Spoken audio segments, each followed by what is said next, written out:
Morning children, I am Maithili from Science Department. In the previous class I have explained about synthetic fibers, different types of synthetic fibers and its uses.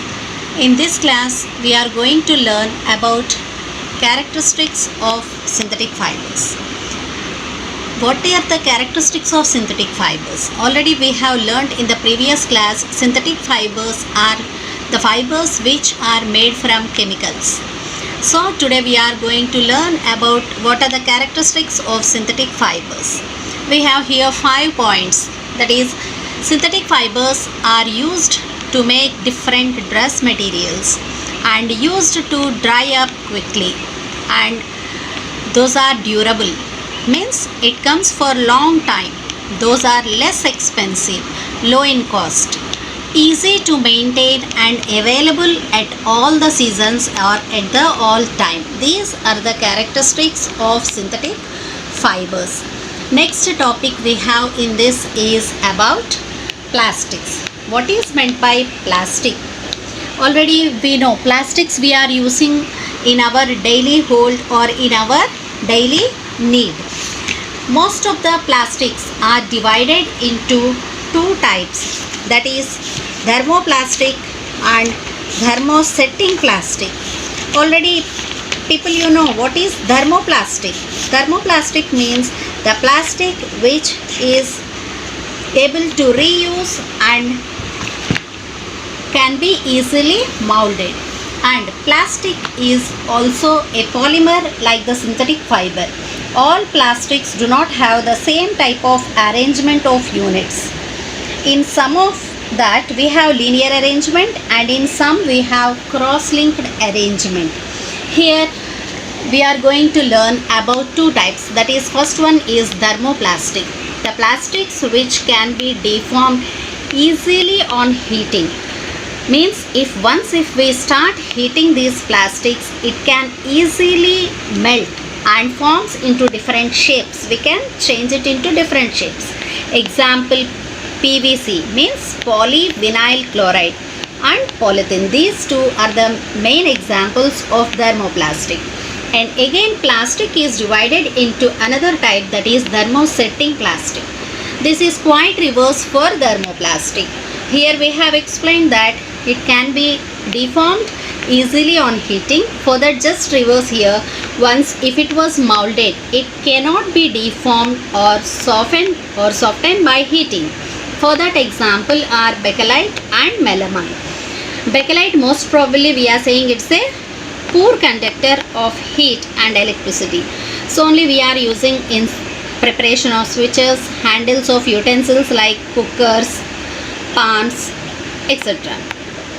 Then melamine, most probably we are using in preparation of floor tiles, kitchenware fabrics to resist fire.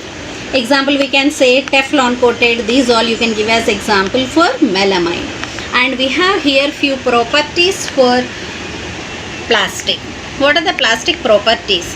Those are non-reactive. And second property we have, those are very light, strong and durable. And third property we have, it's a poor conductor of heat.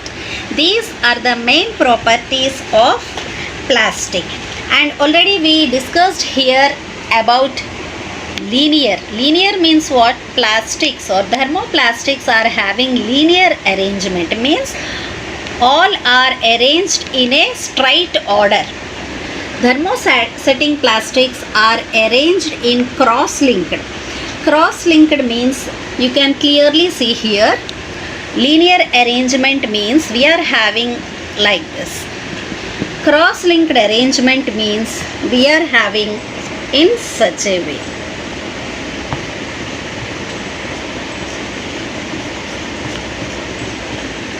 So these we are saying as linear arrangement and these are said to be as cross-linked arrangement. So these are the main properties of plastic. Next topic we have about biodegradable and non-biodegradable. Already we know in the previous class what is biodegradable. The substances which are easily decomposed, we are saying them as biodegradable. For that example, what? Vegetable peels, paper, cloth. We can easily demold or decomposed in the environment. No pollution we will get from the biodegradable waste. Next we have non-biodegradable.